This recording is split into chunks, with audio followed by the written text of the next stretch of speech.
Estate with Champions Real Estate Team here at Berkshire Hathaway Home Services Ambassador Real Estate Company. My name is Mark T. Wehner II with the team leader of Champions Real Estate Team. And also joining me today, as usual, is Russ Williams with Williams Mortgage. So every Wednesday we jump on here over the lunch hour, try to give you a good rundown on what's gone on over the last week in the real estate market here in the Omaha metro area. As always, if you have other questions, feel free to comment on any of the platforms that we are live on as of now. And if we could get back to you, maybe we'll touch base with it in next week's episode, or we'll contact you directly to answer those questions. So happy to field any questions that you may have. And let's go right into our fun graphics that we have on what's going on in the market here. So kind of over the last week, we've had 373 new listings go live. We had 327 new contracts written and 315 new homeowners this last week. So I mean, this is probably, let's see here, let me look back at my notes. This is the first, probably about in a month that we've had more new listings than we've had new pending contracts. So that's a good thing for everybody. We got more houses out there to look at that it hasn't been a one in, one out this last week. So it's kind of which is typical this time of year. I mean, obviously it's really, really cold right now, but we had that 60-degree day, a couple days ago, which is crazy enough. Now we're negative 10, 15-degree wind chills right now. But, we're starting to see more houses come on the market. We got March next week, and so we'll start seeing a lot more houses come on the market, and obviously we'll start seeing more buyers get in the market. And we'll touch on it just a little bit here with Russ, kind of what the interest rates have been doing over this last volatile week with the what's going on in the world. But let's take a look at kind of the 30,000-foot view. What's going on in the marketplace. Our other graphic we use every week. I kind of try to keep it simple for everybody. So in the Omaha Lincoln MLS, and I took out no-show listings, which basically means those are listings that are going to be on the market, but they aren't ready yet. But us as agents, we can see those on there. So we have 1,155 new listings or active listings to go look at. Breaking down the Omaha metro area, we have 555 in the Douglas and Sarpy County. And funny enough, we had the exact same amount of listings, existing home listings, that we did last week at 183, which is kind of funny. And then new construction hovering right around that 375 mark. Our average sold price went up $1,000 since last week, so we're up about 14% from this time last year. So as you see, we still don't have a lot of inventory in the existing marketplace, but we are selling more homes, than we have in the previous years, because basically, as they come on the market, they're sold. There's a house I went and looked at last night. More than likely it's probably under contract by today. So that basically goes from an active listing yesterday to a pending listing today. When I pulled the listings today, it's probably not showing up in our homes for sale because it's technically off the market. So they are coming in, going out, talking with new potential buyers. You need to basically have those systems in place that you're seeing those listings as they come up on the market. And, as myself working at Berkshire and our team, being in the office, talking to other agents, networking, and knowing when other houses are coming on the market before they come on the market, essentially, and, getting those to our clients as fast as possible, saying, hey, here's a house going on the market. Don't have pictures yet. Drive by it, take a look, in that aspect of it, and see what we can do maybe before it hits the market. So that is, teaming with the right real estate team here at Champions Real Estate Team, as well as myself as an agent, having those networks in that process. So I also teach real estate continuing education classes. So I teach a bunch of other agents, in the marketplace, that when you're competing against other agents, knowing more agents kind of helps you sometimes if it's a coin flip on what offer that seller should take. Maybe it's just a simple fact of, hey, I know this agent, they do a great job. I don't know the other agent, not that they will do a bad job or anything. It's just the familiarity aspect of it. I called an agent this last week, see if it was still available. He goes, Mark, I have 39 offers on the table. He goes, unless if you're going to be an all cash offer, going to be significantly over the listing price, waive appraisal. He goes, it's not probably worth your time to put in an offer with 39 offers on a table. So that's one of those things, that knowing those agents, and getting that honest feedback, and how you can kind of compete in those positions. So, but that's kind of the general 30,000-foot view picture of it. But I know Russ and I were talking just before we got on to some kind of different ideas going forward. So I guess we'll touch on what's going on in the mortgage rates, and then we'll kind of just get a little brief into it. We don't want to go too long on our little chat over lunch. But so how are interest rates doing? I know obviously the big world news, I guess, this last week, obviously Olympics just finished up, which is great.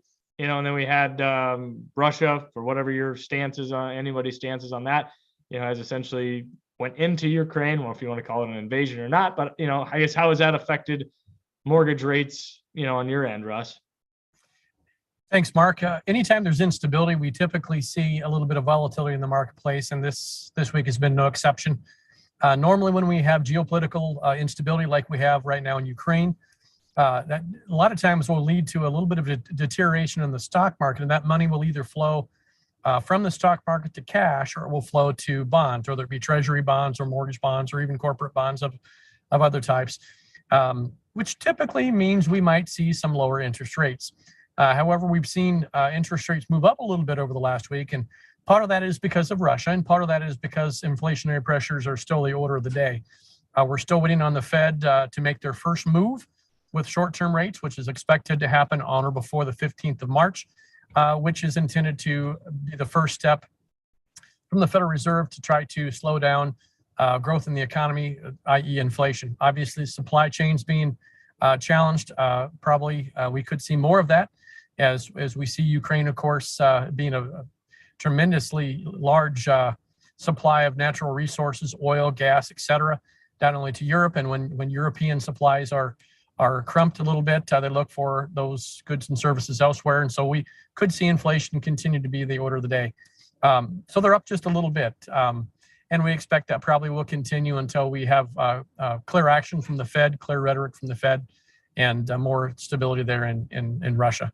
Mark, as we start our conversation here today, inventory, of course, is continued to be a challenge that not only you in the real estate world are experiencing, but sellers and buyers as well. And one thing we've been having some success with at Williams Mortgage, and we hope to put together a video that further explains this, is being able to restructure some debt so we can work with things like bridge loans to move some equity from the old home that is being potentially sold over to the new home for down payment.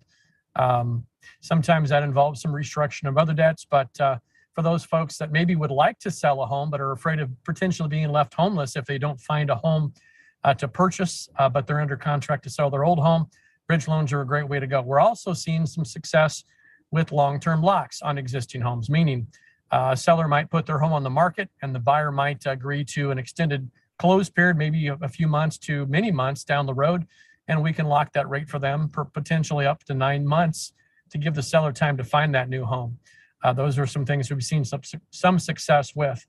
But the magic formula here is how can we get more sellers to put their homes in the market? And those are some ways that we've seen success in the last 30 days. Yeah. Because I mean, if a buyer's comfortable, and obviously if there's rate pressure, up or down, just with the instability, and if they can lock it for 6 months, and then that gives that seller that they're buying the house from 6 months to go find their house, that's going to allow those people to feel comfortable, like you said, not being homeless. And I think that's just the catch-22 that we have, is that, well, I don't want to put my house on the market, Mark, because I watch your videos and you tell me there's no houses on the market for me to go buy. There are the houses that are coming on. Yes, our numbers and our inventory are low, but we got houses coming on the market every single day. I just had new clients I'm working with just kind of in that 250, 200 price point. There were four new houses that popped up on the market, this morning, and that's on a Wednesday, so it's one of those, everyone thinks Thursday, Fridays, usually bigger days when listings come out, but there's houses coming on, and it's, I'm going to be showing houses this afternoon because you have to, you got to get out there and you got to be one of the first ones in, almost have your contract pre-written before you get in there, type of thing on what's going to happen with it, and so you try to do as much research as you can beforehand to know what's going on, and then obviously, like I said before, working those networks of other agents, the clients that we've worked with in the past, our family and our friends, hey, do you know anyone selling their house? Oh yeah, my neighbors talked about it. Great. Well, put me in contact, and you can play matchmaker, and like you said, all right, buyer, let's do an extended rate lock. So this seller can now the shoe's on the other foot. They got to go find a house, and so it's just kind of how can you structure and just be a manager almost of a traffic conductor of how you're going to make all this thing works together and all that good stuff. And so that's having the experience of being a fourth generation, real estate agent, being able to transfer that knowledge and help with the agents on our team to help put those offers together. Not saying that, newer agents don't necessarily might not have that experience, but teaming up with people that have that knowledge, and just being on the listing side, seeing how contracts are written, and being in the being in the game, constantly seeing that, you're able to structure your offers to, all right, hey, here's what other agents are starting to do, or here's another idea, and talking about that stuff with your clients, and obviously other lenders and things of that sort of, just teaming up and making it work. I'm just flat out honest. Like, we might not get the first offer that we put in. We might have to write 5 or 6, but it's just staying the course and knowing that it's going to happen, and just being patient in that side of it. So, but yeah, I don't know if there's anything else you wanted to cover today. I try to keep these short and sweet. Yeah, we're spending a lot of time visiting with prospective sellers that are, again, to your point, or maybe worried about not finding that next property to get under contract. Spend a lot of time with them, educating on the different options. Sometimes they don't know the options available, so it's good to have a conversation. Yeah, and even having the bridge loan. I mean, if you got a good chunk of equity that you can roll into that next one, you can kind of bridge that gap, essentially, is what they're doing to get that house. And then you're not contingent upon the sale, of that one right away. So, but anyways, that's kind of all I had. I just appreciate everyone jumping in, and hope everyone stays warm. Hopefully it's going to get warmer this next week or so. And we'll get out there and find some houses to get on the market and find them for our clients. So appreciate everyone jumping in. And as always, if you have questions, comments, give us a holler, and we'll help you out. So take care. And